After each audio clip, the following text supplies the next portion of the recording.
Hallelujah, praise the lord. ದೇವರ ಪರಿಶುದ್ಧ ನಾಮಕ್ಕೆ ಸ್ತೋತ್ರವಾಗಲಿ. ರಾತ್ರಿ ವೇಳೆಯಲ್ಲಿ ಮತ್ತೊಂದು ಆವರ್ತಿ ನಮ್ಮನ್ನೆಲ್ಲ ತಗ್ಗಿಸಿಕೊಂಡು ಕರ್ತನ ಕರಗಳಲ್ಲಿ ಒಪ್ಪಿಸಿಕೊಟ್ಟು ಒಂದು ಪ್ರಾರ್ಥನೆ ಮಾಡಿ ಒಂದು ರಾಗವನ್ನು ಹಾಡಿದ್ದೇವೆ. ಈಗ ಒಂದು ವಾಕ್ಯವನ್ನು ತೆಗೆದುಕೊಳ್ಳೋಣ. ದೇವರೇ, ಈ ವಾಕ್ಯದೊಂದಿಗೆ ಸ್ವಾಮಿ ನೀವು ಮಾತನಾಡ್ರಿ ದೇವರೇ, ನಾವೆಲ್ಲರೂ ಕೇಳುತ್ತೇವಪ್ಪ. ಯೇಸು ಸ್ವಾಮಿ ಹೆಸರು ಬೇಡಿಕೊಳ್ಳುತ್ತೇವೆ, ಪರಲೋಕದ ತಂದೆಯೇ, ಆಮೆನ್. ಮೀಕನ ಪ್ರವಾದನೆ ಗ್ರಂಥದ 2ನೇ ಅಧ್ಯಾಯ, ಅದರಲ್ಲಿ ಮೊದಲನೇ ವಚನವಾಗಿದೆ. ತಮ್ಮ ಹಾಸಿಗೆಗಳಲ್ಲಿ ಅನ್ಯಾಯವನ್ನು ಯೋಚಿಸಿ ಕೇಡನ್ನು ಕಲ್ಪಿಸುವವರ ಗತಿಯನ್ನು ಏನು ಹೇಳಲು. ಹಾಲೆಲುಯಾ. ಇಲ್ಲಿ ದೇವರು ಇಲ್ಲಿ ವಾಕ್ಯದ ಮುಖಾಂತರ ಏನ್ ಮಾತನ್ನ ಹೇಳುತ್ತಾ ಇದ್ದಾರೆ ಎಂಬುದಾಗಿ ನಾವು ನೋಡೋಣ. ಬಡವರನ್ನು ದೋಚಿಕೊಳ್ಳುವ ಇಸ್ರಾಯೇಲಿನ ಪಾಪ. ಹಾಲೆಲುಯಾ. ಈಗಿನ ಕಾಲಘಟ್ಟದಕ್ಕಿಂತ ಆಗ ಹಳೆ ಒಡಂಬಡಿಕೆಯಲ್ಲೂ ಸಹ ಪಾಪ ಮಾಡುವಂಥವರು, ಅನ್ಯಾಯ ಕಲ್ಪಿಸುವಂಥವರು, ಕೇಡು ಕಲ್ಪಿಸುವಂಥವರು ಅವಾಗಲೂ ಇದ್ದರು. ಈಗಿನ ಕಾಲಘಟ್ಟ ಅಲ್ಲ, ಇದು ಅವಾಗಿಂದನೂ ಬಂದಿರೋದೆ. ಹಾಗಾಗಿ ಇಲ್ಲಿ ಏನ್ ಹೇಳ್ತದೆ ವಾಕ್ಯ, ಅದ್ರ ಮೊದಲನೇ ವಾಕ್ಯ, ತಮ್ಮ ಹಾಸಿಗೆಯಲ್ಲಿ ಅನ್ಯಾಯವನ್ನು ಯೋಚಿಸಿ ಕೇಡನ್ನು ಕಲ್ಪಿಸುವ ಗತಿ ಏನು ಹೇಳಲಿ. ಹಾಲೆಲುಯಾ.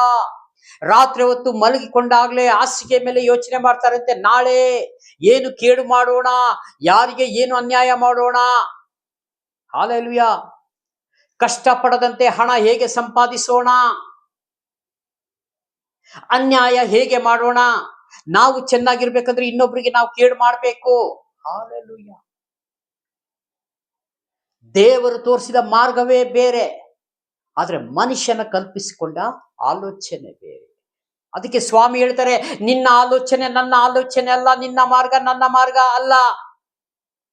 ಕೇಡನ್ನು ಕಲ್ಪಿಸುವರೆ ನಿಮ್ಮ ಗತಿ ನಾನು ಏನು ಹೇಳಲಿ.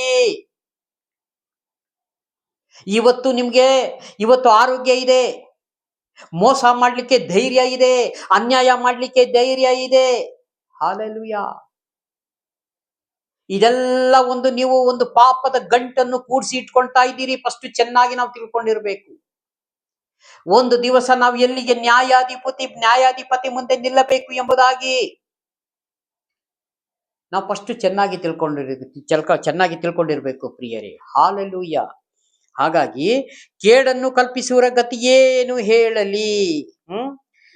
ಉದಯದ ಬೆಳಕಿನಲ್ಲಿ ಅದನ್ನು ನಡೆಸುವವರು ನೋಡಿ, ಅವರ ಕೈವಶವಷ್ಟೇ.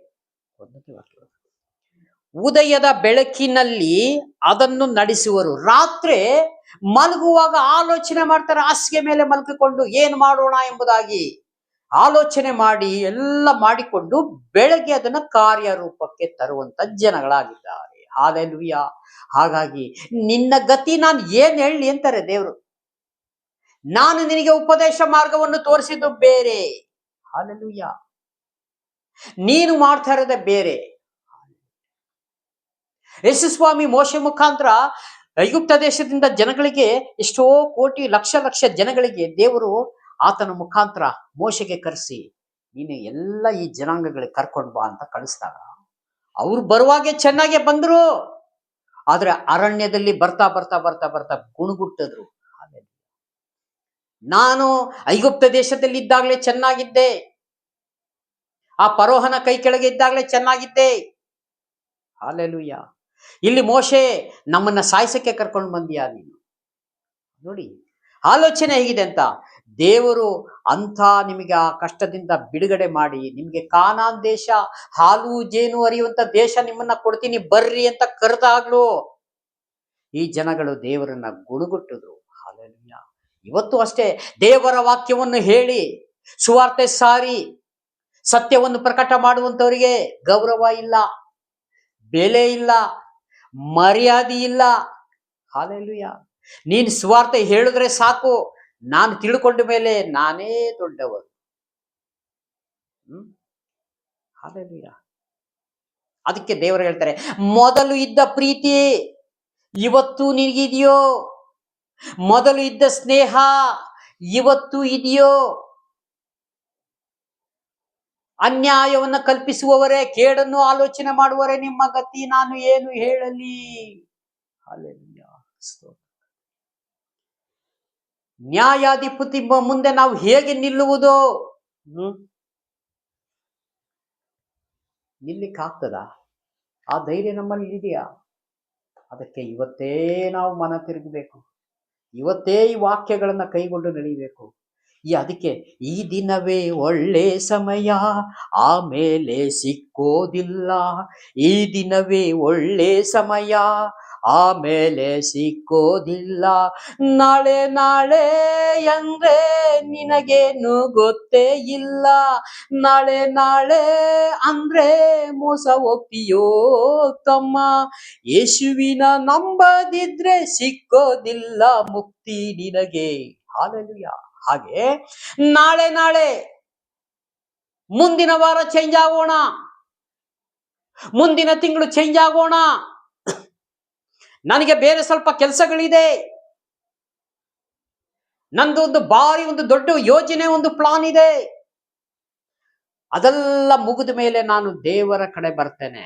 ಹಾಲೆಲೂಯಾ. ಅಂಥವ್ರು ಬೇಕಾ?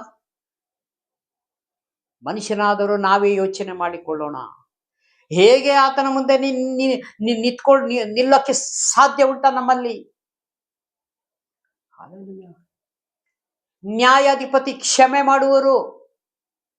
ಎಲ್ಲ ಪಾಪಗಳನ್ನ ಹೊತ್ತುಕೊಂಡು ನಮ್ಮನ್ನ ಬಿಡುಗಡೆ ಮಾಡಿದ್ದಾರಲ್ಲ, ಅದಕ್ಕೋಸ್ಕರ ಈ ತರ ಮಾಡ್ತಿದ್ದೀಯ ನೀನು? ನಿನಗೋಸ್ಕರ ನಾನು ಏನು ಮಾಡಲಿಲ್ಲ. ನಿನಗೋಸ್ಕರ ಕೈಯಲ್ಲಿ ಎಂತೆಂತ ಮಳೆಗಳನ್ನ ಒಡಿಸಿಕೊಂಡೆ, ಮುಳ್ಳಿನ ಕಿರೀಟಗಳನ್ನು ಹಾಕಿಸಿಕೊಂಡೆ, ಕಬ್ಬಣದ ಮುಳ್ಳುಗಳಿಂದ ಚೈನಿಂದ ಹೊಡೆದು ಮಾಂಸ ಕಿತ್ತು ಬರುವಷ್ಟು ಅಂತ ವೇದನೆಗಳನ್ನ ನಾನು ಸಹಿಸಿಕೊಂಡೆ. ಪ್ರಿಯನೇ, ಪ್ರಿಯಳೇ, ನನಗೋಸ್ಕರ ನೀನ್ ಏನ್ ಮಾಡಿದ್ಯಾ? ಹಾಲೆಲೂಯಾ. ಯೇಸು ಸ್ವಾಮಿ ಕೇಳ್ತಾರಲ್ಲ, ಉತ್ತರ ನಮ್ಮ ಹತ್ರ ಇಲ್ಲ. ಇವತ್ತು ನಮಗೆಲ್ಲ ಬಿಡುಗಡೆ ಮಾಡಿ ಒಳ್ಳೆ ವಸ್ತ್ರಗಳನ್ನ ಹಾಕಿಕೊಂಡು, ಒಳ್ಳೆ ಪ್ರಸಂಗಗಳನ್ನ ಮಾಡಿಕೊಂಡು, ಒಳ್ಳೆ ವಾಕ್ಯವನ್ನ ಕೇಳಿಕೊಂಡು, ನಿಜವಾಗ್ಲೂ ನಾವು ಎಷ್ಟು ಚೆನ್ನಾಗಿದ್ದೀವಿ ಇವತ್ತು. ಹಾಲೆಲೂಯಾ. ಎಲ್ಲ ಸ್ವಾಮಿ ಹೊತ್ತುಕೊಂಡಿದ್ದಾರೆ. ನಮ್ಮ ಜವಾಬ್ದಾರಿಗಳೆಲ್ಲ ತನ್ನ ಮೇಲೆ ಹೊತ್ತುಕೊಂಡಿದ್ದಾರೆ. ಅವರಿಗೋಸ್ಕರ ನಾವೇನ್ ಮಾಡ್ತಾ ಇದ್ದೀವಿ? ಮೀಕನ ಈ ಪ್ರವಾದನ ಗ್ರಂಥ ಓದುವಾಗ ಗೊತ್ತಾಗ್ತದೆ, ದೇವರೇ, ನಾನೆಂಥ ಪಾಪಿಯಪ್ಪ, ನಾನೆಂಥ ತಪ್ಪುಗಳನ್ನ ಮಾಡಿದ್ದೇನೆ. ನಿನಗೆ ನಾನು ಪರಿಚಯ ಇಲ್ಲದಕ್ಕಿಂತ ಹಿಂದೆ ನಾನು ಮಾಡಿದ್ದೀನಿ ನಿಜ ದೇವರೇ, ಆದ್ರೆ ಇನ್ನು ಮುಂದೆ ನಾನು ಪಾಪ ಮಾಡುವುದೇ ಇಲ್ಲ ಅಂತ ಸ್ವಾಮಿ ಹತ್ರ ಯಾರು ಮನವರಿಕೆ ಮಾಡಿಕೊಂಡು ಮಣ್ಕಾಲಾಕಿ ಪ್ರಾರ್ಥನೆ ಮಾಡ್ತಾರೋ ಅವರೆಲ್ಲ ಪಾಪ ಕ್ಷಮಿಸಲ್ಪಡ್ತದೆ ಸ್ವಾಮಿ ಕಡೆಯಿಂದ. ಹಾಲೆಲೂಯಾ. ಯಾಕಂದ್ರೆ ಒಬ್ಬ ವ್ಯಭಿಚಾರಿ ಸ್ತ್ರೀ, ಯೇಸು ಸ್ವಾಮಿ ಆ ಸ್ತ್ರೀಗೆ ಕಲ್ಲು ತೆಗೆದುಕೊಂಡು ಹೊಡಿಲಿಕ್ಕೆ ಆ ದೇಶದ ಜನಗಳೆಲ್ಲ ಓಡಿ ಬಂದಾಗ ಯೇಸು ಸ್ವಾಮಿ ಹತ್ರ ಬಂದು ನಿಂತ್ಕೊಳ್ತಾಳೆ.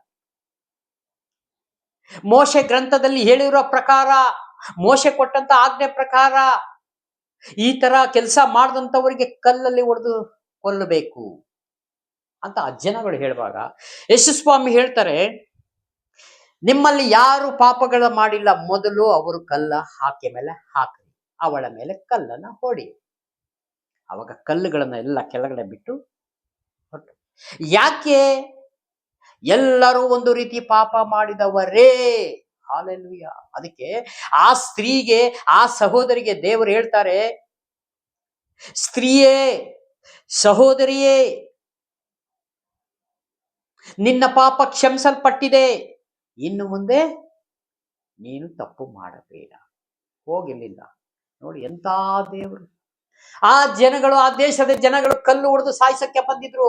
ನಾನೇನೋ ದೊಡ್ಡ ಪಾಪ ಮಾಡ್ತಿದ್ದೆ ಇರುವಂತವನು ಅಂತ ತಿಳಿದುಕೊಂಡು. ಹಾಲೆಲೂಯಾ. ಇಲ್ಲ, ಮನುಷ್ಯನ ಜ್ಞಾನವೇ ಅದು. ಯಾರಾದ್ರೊಬ್ರು ಕೆಳಗೆ ಬಿದ್ದರೆ ಅವರಿಗೆ ತೋರ್ಸೋದು, ಬೆರಳು ತೋರಿಸಿ ಅವ್ರಿಗೆ ಆಡಿಸೋದು, ಅವರಿಗೆ ಮನಸ್ಸಿಗೆ ನೋವು ಮಾಡುವುದು, ಇದೇ ಮನುಷ್ಯನ ಕೆಲಸವಾಗಿದೆ ಪ್ರಿಯರೇ. ಆದ್ರೆ ದೇವಾದಿ ದೇವನು, ರಾಜಾದಿ ರಾಜನು, ಸರ್ವ ಸೃಷ್ಟಿಗೂ ಯಜಮಾನನು, ಅವರು ಕ್ಷಮಾ ಮಾಡಿದ್ರು. ಅವ್ರಿಗಿಂತ ನಾವೇನು ದೊಡ್ಡವರ? ಇಲ್ಲ, ನಾವೇನು ಇಲ್ಲ ಅವ್ರ ಮುಂದೆ. ಒಂದು ಗಾಳಿಗೆ ಸಮಾನೂ ಇಲ್ಲ. ನಾವು ಹೂ ಅಂತ ಊದಿ ಬಿಟ್ರೆ ನಾವು ಎಲ್ಲೂ ಹೋಗ್ತೀವಿ ಗೊತ್ತಿಲ್ಲ. ಅಂತ ರಾಜನ ಸನ್ನಿಧಿಗೆ ಸೇರುವಂತವರು ನಾವು ಹೇಗೆ ಬದುಕಬೇಕು ಎಂಬುದಾಗಿ ನಾವೇ ಆಲೋಚನೆ ಮಾಡಿಕೊಳ್ಳಬೇಕು, ನಾವೇ ತಿಳಿದುಕೊಳ್ಬೇಕು. ಆ ಜ್ಞಾನವು ತಂದೆಯಾದ ದೇವರು ನಮಗೆ ಕೊಟ್ಟಿದ್ದಾರೆ ಪ್ರಿಯರೇ. ಅದೇ ರೀತಿ ನಾವು ಬದುಕಬೇಕು ಅಂತ ಸ್ವಾಮಿ ಇಷ್ಟಪಡುತ್ತಾರೆ. ಹಾಲೆಲೂಯಾ.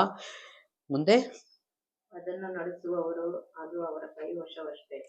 ಅದನ್ನು ನಡೆಸುವವರು ಅದು ಅವರ ಕೈ ವಶವಷ್ಟೇ.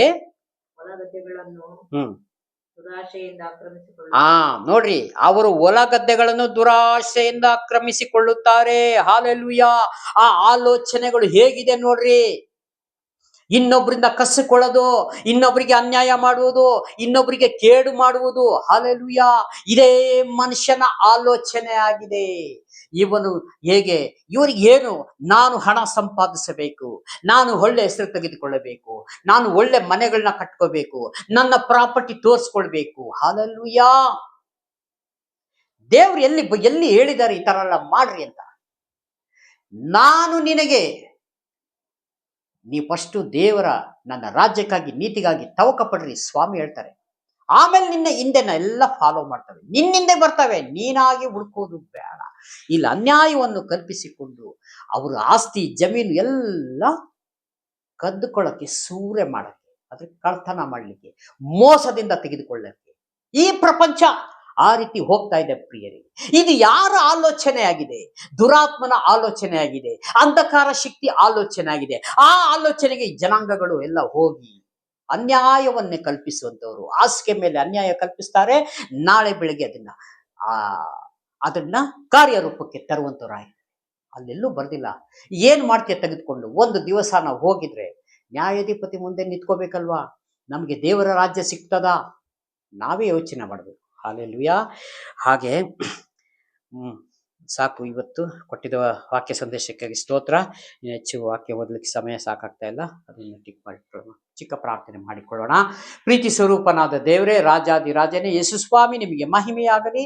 ಈ ಕೊಟ್ಟಂತ ವಾಕ್ಯ ಸಂದೇಶಕ್ಕಾಗಿ ಸ್ತೋತ್ರ ಸ್ವಾಮಿ ದೇವರೇ.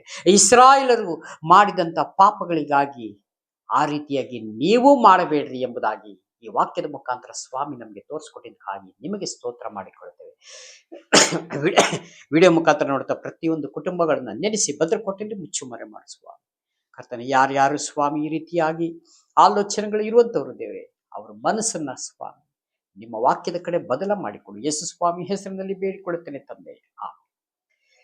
Praise the lord. ದೇವರು ಎಲ್ಲರನ್ನೂ ಆಶೀರ್ವದಿಸಲಿ. ಆಮೇನ್, ಆಮೇನ್.